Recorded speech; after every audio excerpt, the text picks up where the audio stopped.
Hey guys, my name is Bryce. Today I'm doing a video on a Mekk-Knight deck, and this is not going to be including either of the two major main deck Mekk-Knights. This is purely for a casual player's perspective with some cards that are very easy to get your hands on. So if you want to just get started and dip your toes into Mekk-Knights without making a full commitment, this is a great way to kind of get a preview on how they can play out. For the meantime, let's get started. So I'm starting with a bit of a slow +1, but it made sense in this deck just to have a little bit more draw power, in spite of the fact of it being a bit slow. Mostly just because you'll kind of run through your resources of Mekk-Knights quite soon from your hand, and so, on your opponent's turn, this is quite great just to, bring things back into the deck, as well as be able to draw 2 cards. I have Psychic Overload to begin. Next I have World Legacy Whispers. This gives an attack boost, and I get to negate spell effects in the same column as Mekk-Knights. So this is great to mostly just pick one of the 2 pendulum columns. I've got 3 of these, so I'll see it fairly consistently. Once your opponent knows what these cards are, they'll play around it, of course, but it's really great for basically just kind of being in the way of pendulums and stuff like that until they're able to resolve it and get rid of it. Next we have Column Switch. With the spells and traps, you want to either have stuff that will be continuous or, not be a big deal to set to get the columns that you need. This one allows you to target one monster in your main monster zone and move that target to another one of the main monster zones. The nice thing at least is you don't have to interact with your opponent, so being able to target one of your own monsters is significantly easier than trying to bounce around one of your opponents in case they are able to negate it somehow. So I just run 2 of those. Next I have Big Bang Shot. Now, equip cards are generally quite bad for this. However, I see there being a benefit to having all these major attack increases. I can draw into this fairly easily, considering how many Mekk-Knight specific cards can be searched, that this can be sort of, in addition to that. But mainly you just want to be able to have a bit of attack boost of 400, but more importantly, having piercing damage is considerable, considering one of the cards will be special summoning to your opponent's side of the field. Next we have Lighten the Load. Fairly old card, but quite effective for this, considering you'll have many level 7 monsters, but you add one level 7 or higher monster from your hand to your deck and shuffle it, then draw a card. You can only use this effect once per turn. It is nice at least for being able to cycle through. It's continuous, so it stays in one of your columns. You get the idea. Next you have Trade-In. Discarding a level 8 monster might be a bit of an expense. Who knows, maybe it can actually load up your graveyard for Psychic Overload, so that's always a possibility. But otherwise though, I'd say it's just useful to have in case you're needing more options basically. Next we have World Legacy Key. This one allows you to target one of your banished Mekk-Knight monsters and add it to your hand, negate any trap effects that are in the same column. So of course you'll have these not in the pendulum zones.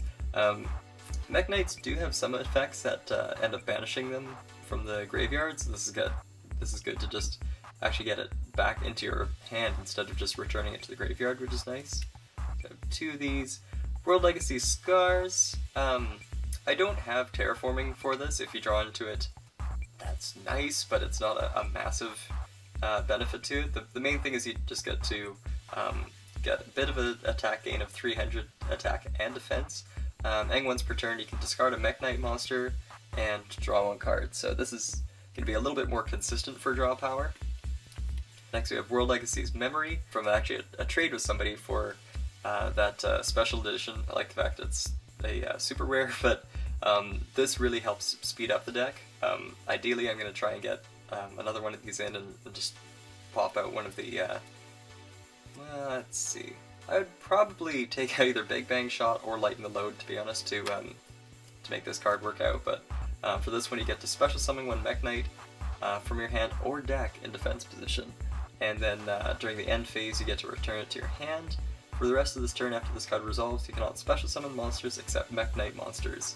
So this is a very quick way to get your either Link 2 that will be coming out in the future, or you can get the TCG available Link monster out much quicker. As soon as you have 2 Mekk-Knights on the field, suddenly this gets you a 3rd, almost like an emergency teleport, but specifically for Mekk-Knights, and it's quick play, which is super nice. So if you want to, have a wall to special summon out in your opponent's side of the field, bring it back to your hand at the end of the turn, and then just be able to special summon it using columns.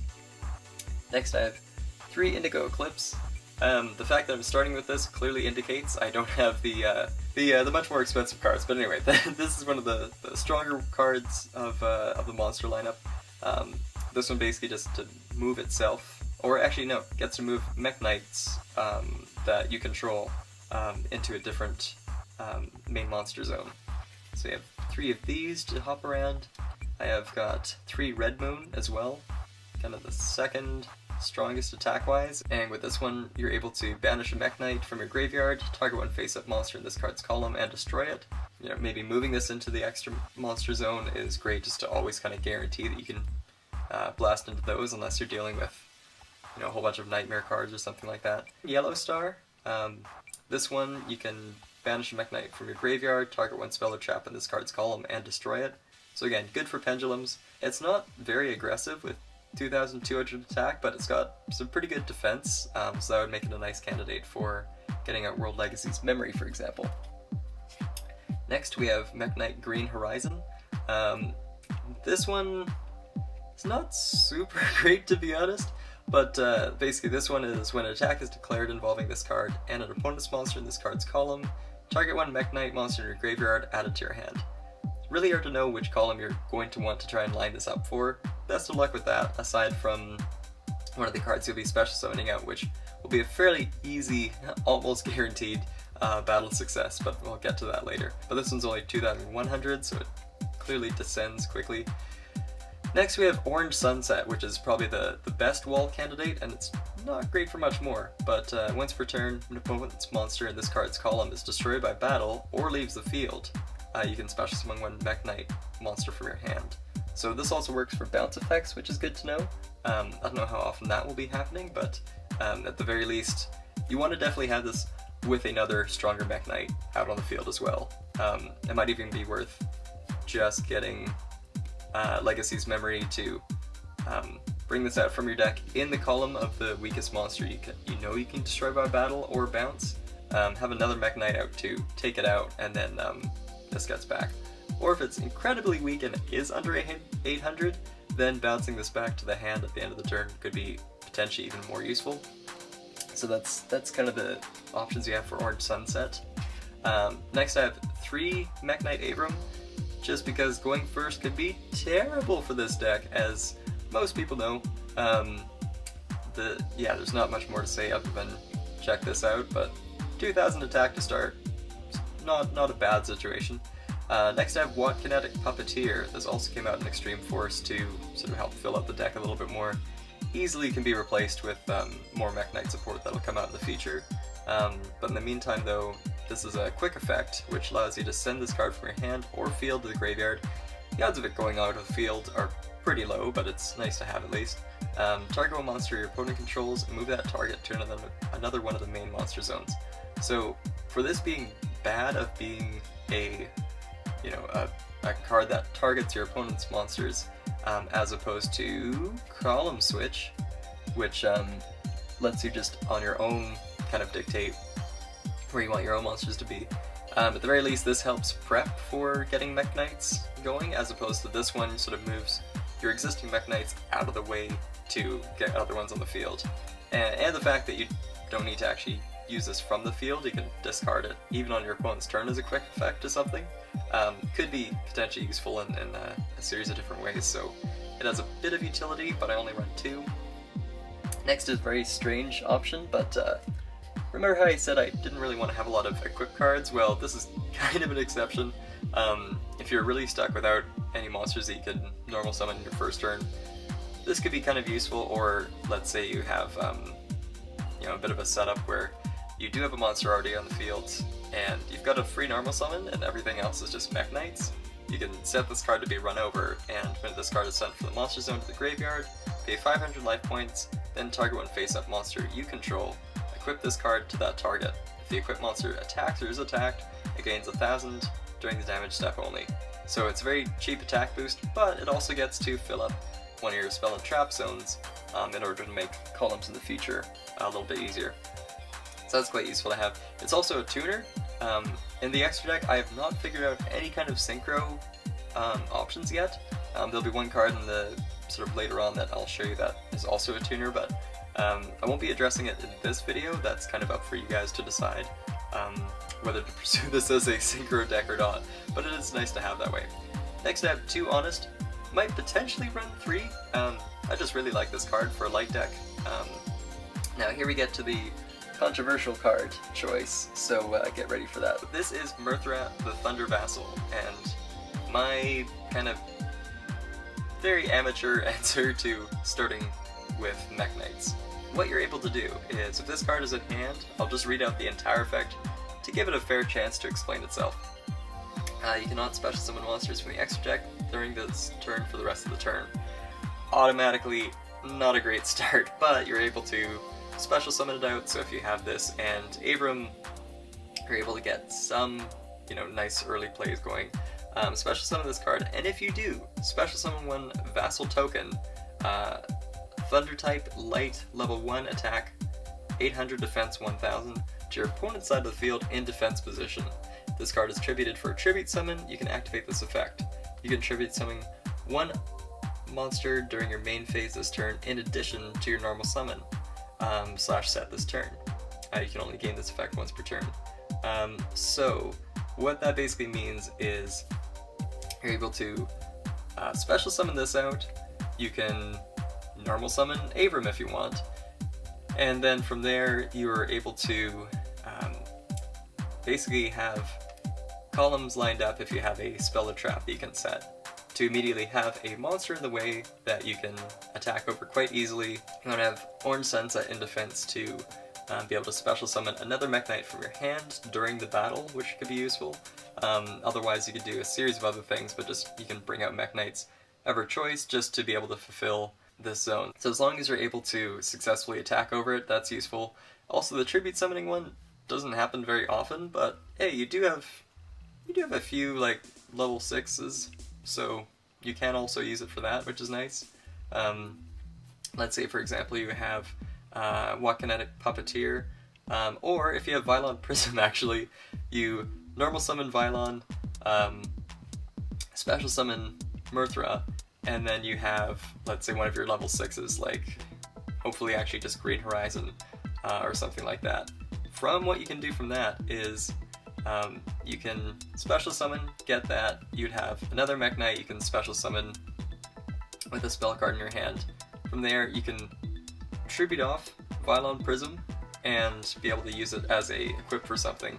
Or technically what you could do if you're really screwed and you have no chances for having a column, you would have the very hard first turn double tribute summon, where you'd special summon this, normal summon an Abram or Vylon or Mekk-Knight or something like that. And from there, because you're able to, you can do a tribute summon in addition to that to get out one of your level 8s or level 7s, for example. So that is that's a worst case scenario for sure, but that does show a little bit more of utility, and I've actually made a few of those plays so far among friends, so that shows what's possible. Miracle Flipper, I really have to sort of fill out the deck for now. I'm really hoping to get a bit more like spell or trap support for the Mekk-Knights, or potentially just get one of the better Mekk-Knights basically. If you control a Miracle Flipper, you cannot special summon this. You cannot summon this card, so you can only do one at a time, but you only have one of this in anyway. Your opponent cannot select another face-up monster as an attack target. This card is destroyed by battle. Special summon it to your opponent's side of the field at the end of the battle phase. It doesn't specify which position it can be in, so you can special summon this, hopefully to attack, because you would be special summoning it. I'm going to double check the ruling just to be sure, but that's my interpretation of it anyway. This card is destroyed by the effect of a spell or trap card. Destroy one monster your opponent controls. So if you, of course, want to start out with this face down, either your opponent attacks into it and it becomes theirs for a column, so you can attack into this once it's on their side of the field, or if it's face down and they, Raigeki or something like that, at least you get to have a bit of a, petty response back at them by destroying one of their monsters. Next we have Krebons. maybe I would even replace Miracle Flipper with like a emergency teleport or something like that. Who knows? But anyway, I like the fact that this one, when selected as an attack target, you pay 800 life points to negate the attack. It's not once per turn, so if you're incredibly stuck and this is the only, normal summonable psychic that you can, bring out of your hand among the Mekk-Knights, that's useful to have. And it's a tutor, so again, this isn't a great setup for being a synchro deck, but it does give you that option, and the fact that it's also a psychic means that if I do manage to find more applicable psychic support, then hey, this one fits in quite well. It was kind of released around the time that psychics were really becoming a thing. Now this finally leads us to the extra deck, which is just the Mekk-Knight Spectrum Supreme for now. I haven't really explored some of the options of what the extra deck can be, other than the obvious, which just needs +2 Mekk-Knight monsters. This card can attack directly if it is the only card in its column. I want to have something that can bounce stuff out of the way of this card's column, but anyway. This card can attack directly if it is the only card in its column. This card in the extra monster zone points to no monsters. It cannot be destroyed by card effects. Also, your opponent cannot target it with card effects. So you can't even Thousand Eyes restrict this or anything like that, which is great.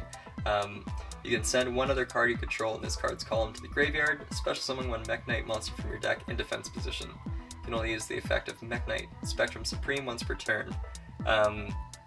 So one thing you can even potentially do is, if they're in defense position, finding ways to get stuff to resolve where you can special summon one Mekk-Knight from your hand if Spectrum Supreme has to attack something into the way. And because it's in the extra monster zone, you are able to, if not able to attack directly, if it's the only card in its column, then at least resolve one of the other Mekk-Knight effects. That kind of sums it up nicely for what this deck is capable of. It can make pretty decent amount of plays.